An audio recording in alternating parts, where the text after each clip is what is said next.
अगर मैं आपसे कहूं कि क्या ओम बिरला का छूट चुका है पसीना, क्या सुप्रीम कोर्ट के कटघरे में खड़ा किया जाएगा ओम बिरला को? अरे क्योंकि काफी लोगों के काफी बड़े बड़े आरोप हैं। कुछ लोगों के आरोप ये हैं कि ओम बिरला साहब केवल बीजेपी की बात सुनते हैं, कांग्रेस की बात सुनते नहीं। कुछ लोगों का आरोप ये है कि टीएमसी से जो 20 बागी सांसद भागे हैं उस पर ये सुनवाई कर ही नहीं रहे। कुछ लोगों का ये भी कहना है कि इस बार सदन जो चला वो केवल 19% ही चल पाया। अब उसका जिम्मेदार कौन है? ओम बिरला साहब हैं।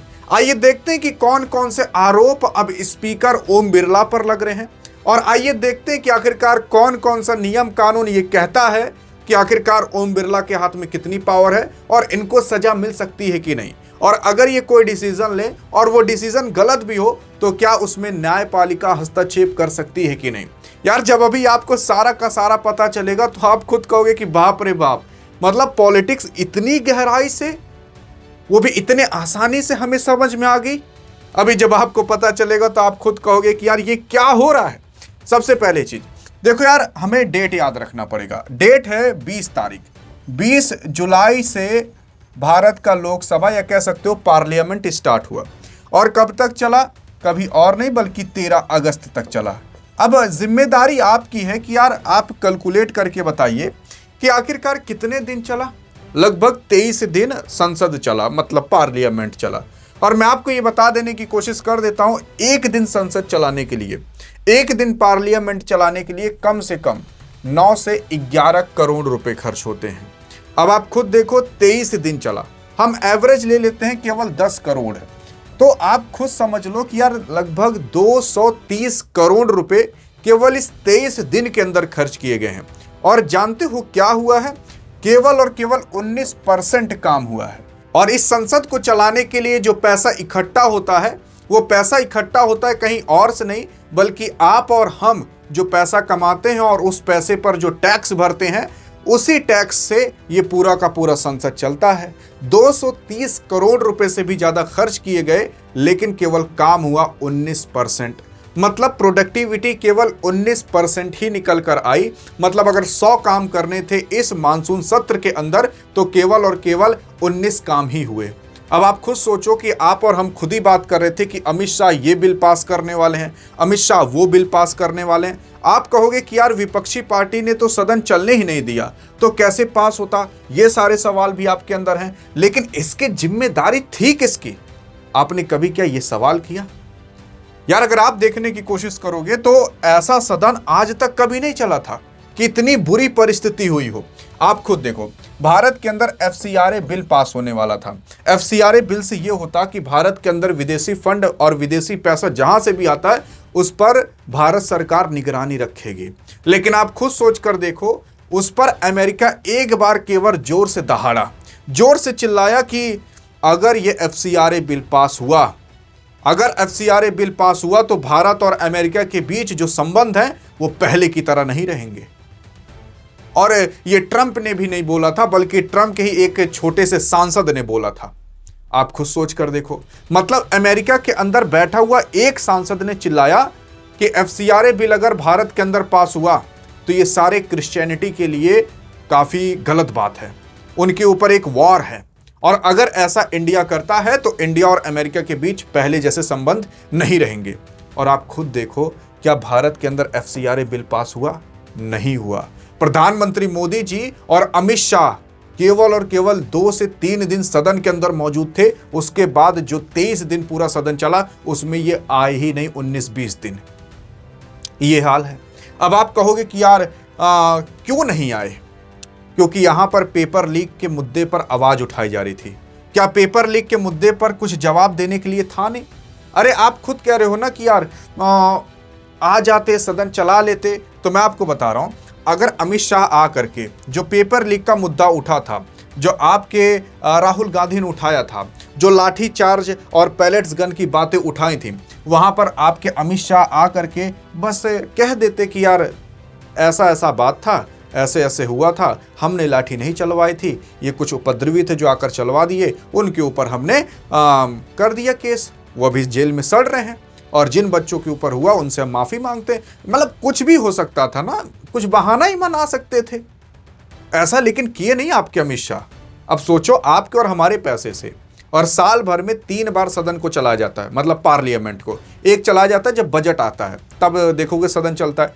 एक मानसून के टाइम कि भैया देश में बारिश वारिश ज़्यादा हुई कि नहीं, देखो आसाम में बाढ़ आ गई, तब देश को कैसे चलाना है, तब कितना कहाँ पर कितना पैसा एलोकेट करना है, तब सदन चला जाता है। और तीसरी बार चला जाता है जब शीतकालीन, यानी कि जब ठंड आने लगती है, तब सदन को चला जाता है। और हर बार 200-300 करोड़ रुपए 200-300 करोड़ रुपए इस पार्लियामेंट, इस सदन पर खर्च होते हैं। आप कहोगे कि यार 200-300 करोड़ रुपए कैसे खर्च होते हैं? अरे यार आप खुद देखो, अगर एक सांसद चलता है तो कम से कम उसके साथ 10-20 गाड़ियां चलती हैं। अगर उन 10-20 गाड़ियों को आप 10 किलोमीटर ही दौड़ा दो तो देखो कितना खर्चा आ जाएगा।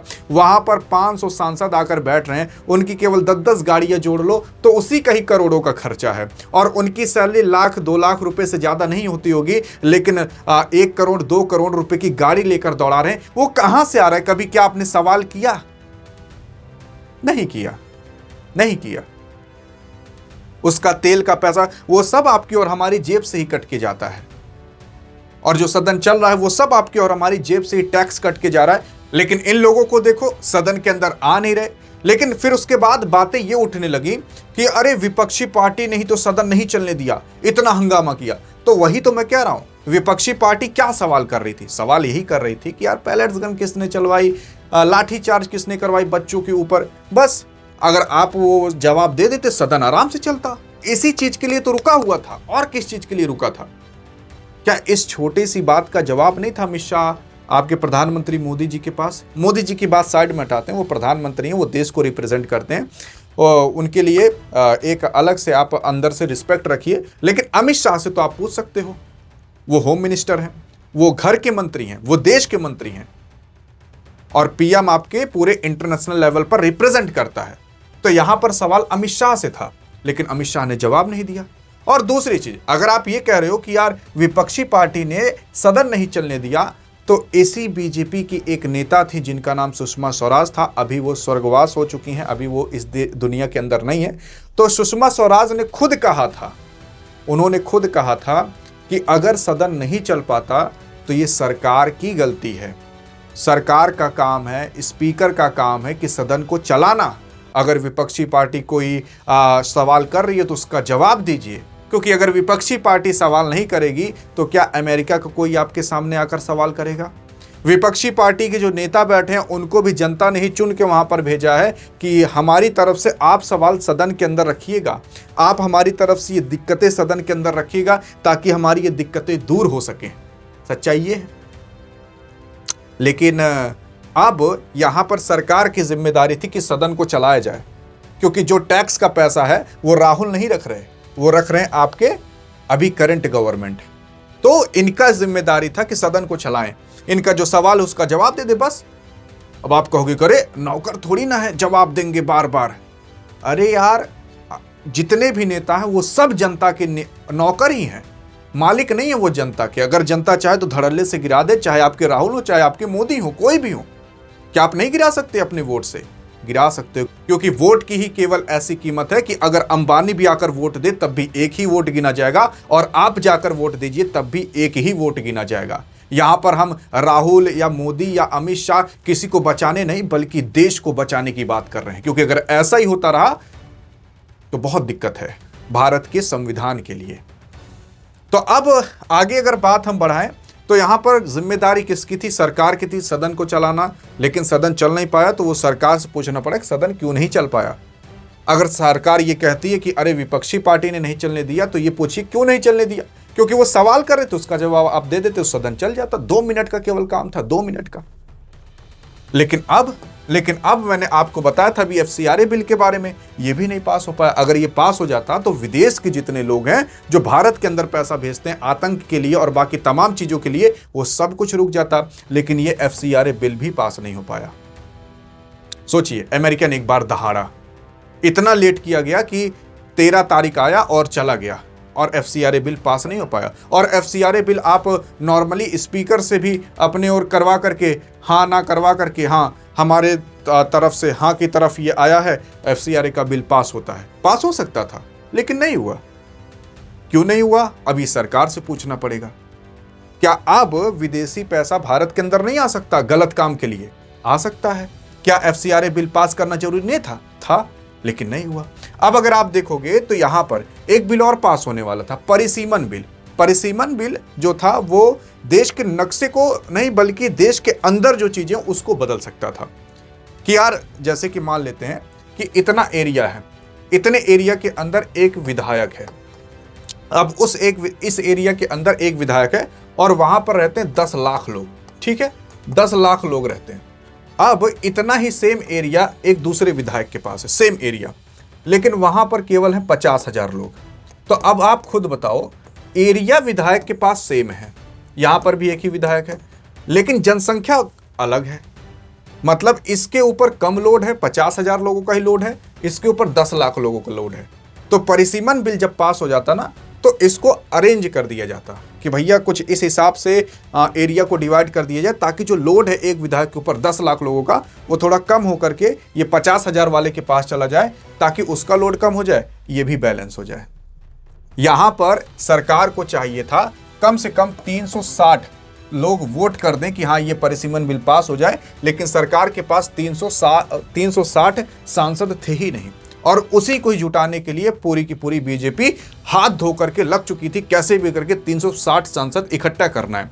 अब देखो यहां पर 293 सांसद एनडीए की गवर्नमेंट के पास थे, ठीक है।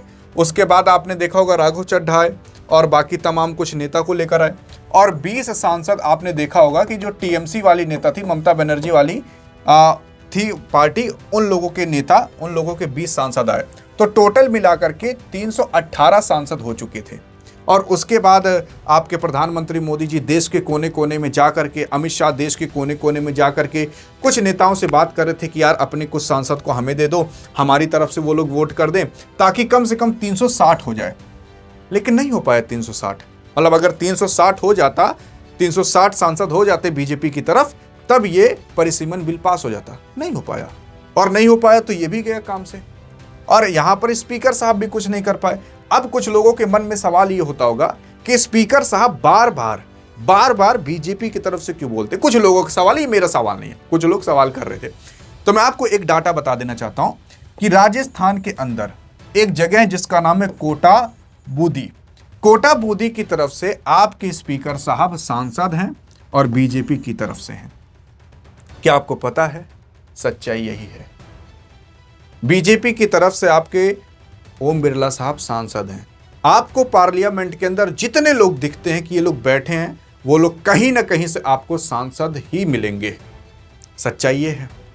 अब ब्रिटेन एक ऐसी जगह है, या कह सकते हो यूके एक ऐसा देश है, जहां पर यह नियम है कि अगर कोई लोकसभा का स्पीकर बनता है, या कह सकते हो पार्लियामेंट का स्पीकर बनता है, हाउस का स्पीकर बनता है, तो उसको अपने जगह से, अपनी पार्टी से रिजाइन देना पड़ेगा, ताकि वो किसी भी पार्टी की तरफ से ना रहे, ना बीजेपी की पार्टी की तरफ से रहे, ना कांग्रेस की। मतलब हम अगर इंडिया में लेकर देखें तो ऐसे ब्रिटेन के अंदर नियम है।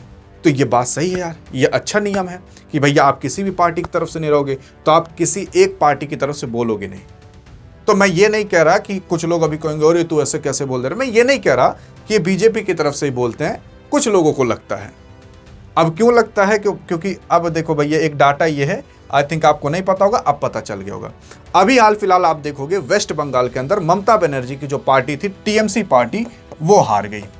अब ममता बनर्जी काफी करीबी हैं, जिनका नाम अभिषेक बनर्जी हैं। अभिषेक बनर्जी भी वेस्ट बंगाल के अंदर एक जगह से सांसद हैं। अब आपको कमेंट में बताना है कि कहां से सांसद है वेस्ट बंगाल से। अगर आपने कमेंट बता दिया तो आपके कमेंट को हार्ट भी दे दिया जाएगा, पिन भी कर दिया जाएगा।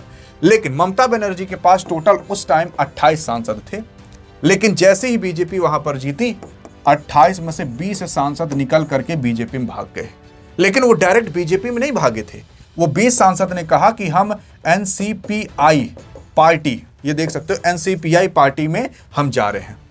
वो 20 सांसद, जो 28 सांसद थे, उसमें से 20 सांसद ये कहे कि हम एनसीपीआई पार्टी में जा रहे हैं, और एनसीपीआई पार्टी प्रधानमंत्री मोदी जी की तरफ से काम करेगी। यानी कि इनडायरेक्टली ये लोग एनसीपीआई पार्टी के अंदर जा करके मोदी जी की तरफ से काम करने की कोशिश कर रहे थे।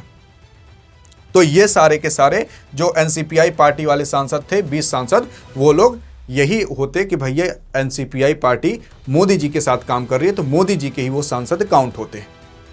अब इसे कहते हैं दल बदल कानून, कि अगर किसी पार्टी से आप दूसरी पार्टी में जा रहे हो तो उसे कहा जाता है दल बदल कानून, मतलब दल बदल कानून लगता है। मान लेते हैं किसी के पास 10 सांसद हैं, अगर 2/3 मतलब 2/3 मेजोरिटी के साथ अगर आप जा रहे हो, मतलब 7-8 सांसद चले गए दूसरे पार्टी में, तब ये कहा जाएगा कि हाँ भैया इन लोगों का विचार था कि ये पार्टी ठीक नहीं है इसलिए हम दूसरे पार्टी में जा रहे हैं तो आप जा सकते हो। पहले ये कानून था 1-3 का, मतलब अगर 10 में से 2-3-4 लोग ही जाना चाहें तो वो भी जा सकते हैं, तो दल बदल कानून उनके ऊपर नहीं लगेगा, उनकी सांसदी या उनकी विधायकी नहीं छीनी जाएगी। चाहे आप किसी भी हाउस की तरफ से हो, चाहे आप राज्यसभा से हो, चाहे आप लोकसभा से हो, चाहे आप स्टेट लेवल पे हो विधायक, तब भी आपके ऊपर दल बदल कानून लगेगा। और दल बदल कानून अब तब नहीं लगता जब आप 2/3 मेजोरिटी के साथ जाओ, मतलब अगर 100 आपके पास सांसद हैं उसमें से 80 सांसद जाने की कोशिश करें तब उनके ऊपर दल बदल कानून नहीं लगेगा। अब यहां पर 28 सांसद थे, उसमें से 20 सांसद जाने की कोशिश कर रहे थे तो ये 2/3 की मेजोरिटी थी तो इनके ऊपर दल बदल कानून नहीं लगता। लेकिन पेच आकर के यहां पर फंस जाता है जब कुछ सांसद ये कहते हैं कि हम इस 20 सांसद में नहीं रहना चाहते, मतलब वो लोग कह रहे थे कि हम मोदी जी की तरफ से नहीं काम करना चाहते। कौन से 20 सांसद में से? इसी वाले 20 सांसद में से, जैसे यूसुफ पठान साहब थे और बाकी एकाध दो मुस्लिम सांसद और थे, ये लोग टीएमसी की तरफ से ही सांसद थे, तो ये लोग अब अपनी पार्टी बदल लिए। लेकिन ये जो 20 सांसद भागे हैं, आप ये समझ जाओ इनका करियर खत्म है, क्योंकि जब ये टीएमसी में थे, ममता बनर्जी की तरफ से थे, तब तक इनकी इज्जत थी, क्योंकि जनता ने इनको चुना है तो ममता बनर्जी की वजह से चुना है, क्योंकि ये टीएमसी में थे इस वजह से इनको चुना गया है। सच्चाई ये है भैया, सच्चाई क्या है? क्योंकि ये टीएमसी में थे 20 सांसद, तभी इनको चुना गया था जनता के माध्यम से। अब वो जनता ये सोच रही होगी कि ये देखो कितने गिरे हुए निकल गए, कि ये लोग भाग गए, अब हमने इनको चुना था टीएमसी की वजह से, ये एनसीपीआई में, ये बीजेपी में जा रहे हैं, तो अब इनकी इज्जत का फालूदा हो चुका है। अगर ये लोग वापस आ जाए ना टीएमसी के अंदर, तब भी इनकी इज्जत नहीं रहेगी, धोखेबाज ये साबित हो चुके हैं। और ये जो सांसद हैं इनको टीएमसी की वजह से चुना गया था, अब ये बीजेपी में गए हैं तो क्या इनको बीजेपी के लिए चुना जाएगा? अरे भैया, अगर वहां की जनता बीजेपी को चुनना चाहती तो पहले ही बीजेपी को चुन चुकी होती, टीएमसी को नहीं चुनती। तो इन 20 सांसदों का तो करियर खत्म है, बस यही जितना अभी ये चल रहे हैं उतना चल रहे हैं, उसके बाद खत्म है। लेकिन ये 20 सांसद में से 2 से 3 सांसद ऐसे थे, जैसे यूसुफ पठान और कुछ और सांसद थे, जो कह रहे थे कि हम नहीं जाना चाहते। तो यहां पर जो 2/3 की मेजोरिटी थी वो खत्म होने जा रही थी, और तब बचते 17-18 सांसद, उन लोगों की सांसदी खतरे में आ जाती, क्योंकि 2/3 की मेजोरिटी अगर खतरे में आ गई तो वो 18 सांसदों की सांसदी छीन सकती थी। तो उन्हीं सबको मनाने के लिए आपके प्रधानमंत्री मोदी जी बार बार इन सब के साथ मीटिंग कर रहे थे कि अरे भैया रहो, कोई दिक्कत नहीं, तुम लोगों को हम मंत्रालय दे देंगे, किसी को एजुकेशन से मिनिस्टर बना देंगे, किसी खेल मिनिस्टर बना देंगे, खूब पैसा छापोगे। अब ऐसा नहीं कहेंगे, लेकिन कुछ ना कुछ तो पलझाने के लिए कहा ही गया होगा। लेकिन अब पेच इससे भी ज़्यादा तब जाकर फंस जाता है जब अभिषेक बनर्जी अपनी आवाज़ उठाते हैं और ओम बिरला स्पीकर के साथ पूछते हैं कि हमारे जो सांसद भागे उनके ऊपर कुछ कार्रवाई करिए। लेकिन अभी तक ओम बिरला साहब कुछ भी नहीं सुने हैं, कुछ भी नहीं सुने। तो आपके अभिषेक बनर्जी ने कहा कि इसी अगस्त के अंदर हम केवल 6-7 दिन में सुप्रीम कोर्ट में जाएंगे और ओम बिरला के खिलाफ। अब आप सोचोगे क्या ऐसा किया जा सकता है? देखो, पार्लियामेंट के अंदर जो स्पीकर होता है उसी के हाथ में सबसे ज्यादा बड़ी पावर होती है कि वो कुछ भी कर सकता है। कुछ भी का मतलब आप उसके ऊपर नहीं जा सकते। असल में अनुच्छेद 122 में यह लिखा हुआ है कि जो भी फैसले लेगा, अंतिम फैसला स्पीकर का ही माना जाएगा। अगर स्पीकर ने हाँ कह दिया तो हाँ, ना कह दिया तो ना, उसके ऊपर कोई नहीं, उसके ऊपर कोई भी नहीं आ सकता, सुप्रीम कोर्ट भी नहीं आ सकता। लेकिन एक कंडीशन है, सुप्रीम कोर्ट आ सकता है, अगर स्पीकर ने दल बदल कानून में कोई निर्णय लिया, जैसे कि आपके अभिषेक बनर्जी ने इन मुद्दा उठाया कि जो 20 सांसद भागे हुए हैं, हमारे टीएमसी के जो 20 सांसद भागे हुए हैं, उनके ऊपर एक्शन लीजिए, आप कुछ करिए, उनकी सांसदी हटाइए। तो यहां पर आपके स्पीकर साहब ने कुछ नहीं किया, तो क्या सुप्रीम कोर्ट इनके ऊपर हस्तक्षेप कर सकता है? नहीं कर सकता। देखो, आपके स्पीकर साहब चाहे 5 दिन किसी चीज को लटका रहे हैं, चाहे 100 दिन, चाहे 1000 दिन, चाहे 10 साल लटका रहे हैं, चाहे सरकार बदल जाए तब भी लटका रहे हैं, कोई कुछ नहीं कर सकता। लेकिन अगर आपके स्पीकर साहब दल बदल कानून में कोई निर्णय लेते हैं, अगर मान लेते हैं कि स्पीकर साहब ने कह दिया नहीं इनकी सांसदी नहीं जाएगी, अगर आपके स्पीकर साहब ने ऐसा कह दिया, तब इस कंडीशन में सुप्रीम कोर्ट हस्तक्षेप कर सकता है, न्यायपालिका हस्तक्षेप कर सकती है, केवल एक कंडीशन में। लेकिन हां, अगर आपके स्पीकर साहब ने कोई निर्णय नहीं लिया तो उसमें आपकी सुप्रीम कोर्ट भी हस्तक्षेप नहीं कर सकती। अगर निर्णय ले लिया तब हस्तक्षेप किया जा सकता है, किसके माध्यम से? सुप्रीम कोर्ट के माध्यम से। तो अगर अभी आपके अभिषेक बनर्जी सुप्रीम कोर्ट के अंदर चले जाते हैं ये कहने कि हम स्पीकर साहब से कह रहे हैं कि उनकी सांसदी छीनी जाए, जो 20 सांसद भागे हैं उनकी सांसदी छीनी जाए, और ये कोई निर्णय नहीं ले रहे, तो सुप्रीम कोर्ट भी कुछ नहीं कर सकता, क्योंकि अभी इन्होंने निर्णय लिया ही नहीं है। अगर ये निर्णय ले लिए होते कि 20 सांसद नहीं छीने जाएंगे, तब सुप्रीम कोर्ट यहां पर आ सकता था। तो अगर आप ये सोच रहे हो कि ओम बिरला फंस जाएंगे, नहीं भैया, स्पीकर को आप नहीं फंसा सकते, नहीं फंसा सकते। नियम कानून बहुत तगड़े हैं, दल बदल कानून बहुत तगड़ा है। लेकिन हां, दल बदल कानून में ये जो 20 सांसद थे, इनका तो खेला अब समाप्त हो चुका है। अब ये नहीं बचने वाले, क्योंकि अगली बार ये जीतेंगे नहीं, और जीतेंगे तो बहुत मुश्किल से जीतेंगे, क्योंकि जब जनता ने इनको टीएमसी की तरफ से चुना था, अब ये दूसरे पार्टी में जा रहे हैं, तो जनता भी अब इतनी बेवकूफ़ नहीं है। अब ये नई जनरेशन आ रही जिसके पास दिमाग काफ़ी अच्छा खासा है, जो सोशल मीडिया पर एक्टिव रहती है, जो बड़ी बड़ी चीज़ें आराम से पा जाती है सोशल मीडिया के माध्यम से।